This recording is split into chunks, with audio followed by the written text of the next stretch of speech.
always been very outspoken about how women in the film industry have been treated in the past, and we're continue to be treated. And it was important for me to make a film where we had actresses, not just for hire, but as owners, to have ownership over their work. It was very much a sense of having each other's back and understanding that the position that we were in was not a normal situation to be in. And we were very grateful for that. It's been an incredible experience. 355 was the identity code name for the first female spy during the American Revolution. And she was a real person, but her real name remains a mystery to this day. And our consultant and other women who are active agents currently working in the field have said that it is a badge of honor to be referred to as 355 for women working today.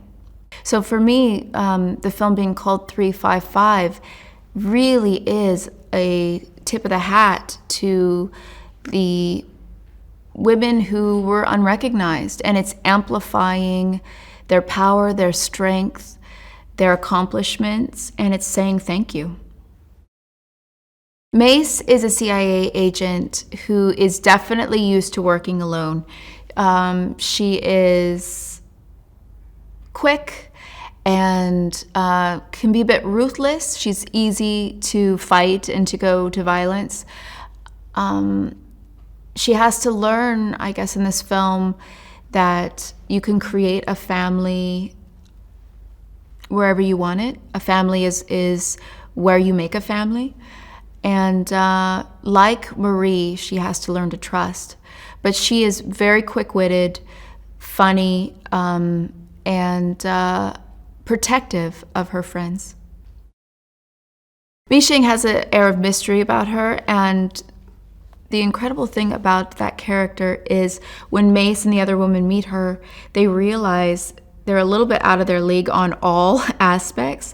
I mean, she has incredible computer skills, hacking skills, and she's also an incredible field agent. And she has very strong athletic ability. So the women don't quite know what to do with Mishing, and they don't quite know whether or not to trust her. 355 takes place all over the world. We see Colombia and the United States and England and Paris and Morocco and Shanghai. We're all over there. And I think that's the most fun aspect for me, in addition to getting these scenes, these wonderful scenes with these women, is the idea of, being all over the world. The movie is shot in different languages. In a seamless way, we switch from one language to another, and that's basically the world that we live in, And for me, that's very exciting, because it also gives the audience the opportunity to experience different worlds, to really embark themselves into a journey, and to really feel removed. Everybody gets to play hard in this film, and for Sebastian and I, it was so much fun to do our action scenes, and also to do them on location in one of the most beautiful cities in the world, which is Paris. And I think that is a dream, because you want the texture of location. You want this. You want the texture, and I think that the texture of real locations informs everyone. Informs the director, informs the crew, informs clearly production design, and informs the actors. Because you're there. I mean, you don't need to imagine anything. You just need to focus on what your action is, because everything is talking to you, everything is sending you messages. And we've actually had the collaboration of real, analysts and and spies that have collaborated with us to tell the story as faithful and as real as possible. And it's not an easy life. And of course, you know, there's a lot of baggage. These people have seen a lot of things. You know, they have to make very complicated choices in their lives that affect them personally in a very impactful way. Mace, which is played by Jessica Chastain, works with the CIA, and Marie is, I guess, her most equal character in this film in terms of the missions they've done, level of, I guess, work they've done. They're very type A, both of them, very, you know, thorough and I don't want to say ruthless, but they're definitely smooth and put their jobs first. They're a little bit they're loners in a way in their lives. You know, their job is kind of their lives. And so, unsurprisingly, they do not like each other very much from the get-go, because I guess they're too similar in a way. And over the course of this movie, you know, they start to trust each other and gain each other's respect as well. And so it's this beautiful cat and mouse relationship. Part of what is exciting about the film is that each one of us comes from a different country and speaks a different language, and we have all these different language skills that are being put to use in this movie. So from the get-go, you feel like this film has an international scope and an international story that hopefully will appeal to a very broad audience. I love Simon. Simon has been the rock of this film. You know, he's so experienced, obviously, as a writer and as a producer. So the scope of this film does not intimidate him. He's super even-keeled. He loves collaborating. He loves actors and, most importantly, actresses, and he gives all of us the chance to be heard, and we all collaborate. He's super happy when things go well. He listens to all of our concerns. You know, this is a bunch of pretty strong women. It's not easy, I guess, to be the one guy on set. And so he's been wonderful. You know, I can't gush about him more, to be honest.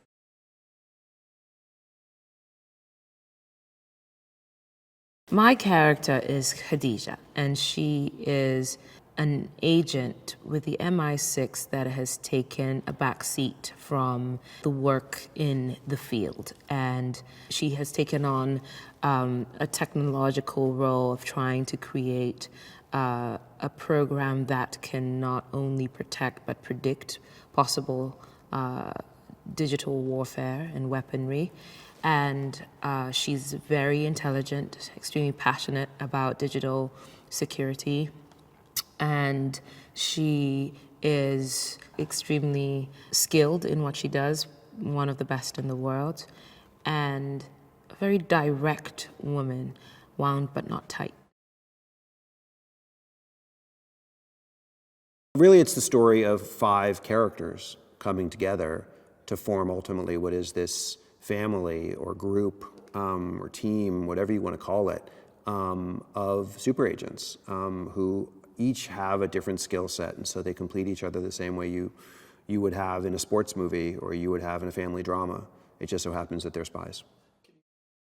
Gracie is played by Penélope Cruz, and she is a Colombian psychologist who works for the Colombian Directorate of Intelligence, their CIA.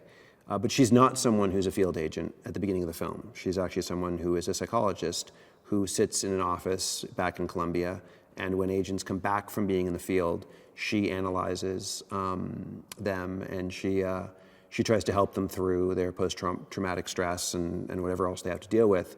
And for the first time, she is forced, because of circumstances, to be out in the field herself and have to deal with the trauma that she's only really heard about. And it is traumatic for her initially, but over the span of the film, I think she starts to actually become more and more competent, maybe even get a little bit of a taste for it. And so I guess I would say she's the eyes and ears of the movie for us. The character of Luis, played by Edgar Ramírez, is a Colombian field agent who has gone rogue. He's someone who, at the beginning of the film, has taken this object, this really potentially deadly, massively deadly weapon, and he's willing to sell it to the highest bidder. He does have a conscience. He has more nuance and complexity to him, but he's just a guy who I think has a family back home and doesn't know, from day to day if he's going to live or die, and sees this opportunity to get out of this life and to provide for his family financially. The title 355 comes from one of the consultants on our movie, who we can't even reference because she actually is herself living a, let's call it, secret life. But one of our consultants knows everything about being a field agent operative. And she told us about this term. It's a term that's used today still, often as a slang term for a female operative, field operative, special agent. And where it comes from is originally during the American Revolution, George Washington used a or more than one female spy. And as opposed to the male spies whose names were, and like he himself, whose names were emblazoned on, our money and Mount Rushmore and the history books, the female agents were never known. He didn't want their names to be known because it wasn't something that was considered ladylike or a world for women. And so they simply got the moniker of 355, and that's where it comes from. She's just someone who, one, has great creative ideas, obviously, both as an actress and as a storyteller, but also is as driven as the character she plays. And like her character, any boundary, any no, any challenge is not something that she takes as a no. It's something she takes as, I guess, like I say, a challenge.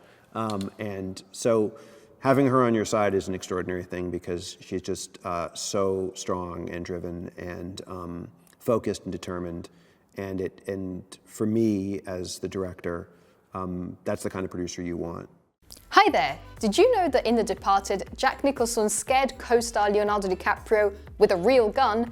One day Nicholson bought a real gun on set, which neither DiCaprio nor Martin Scorsese expected. So Leo's reaction in that scene was totally genuine. Jack Nicholson explained that he felt the scene didn't feel dynamic enough. Remember to click below to subscribe or on the side for more awesome content.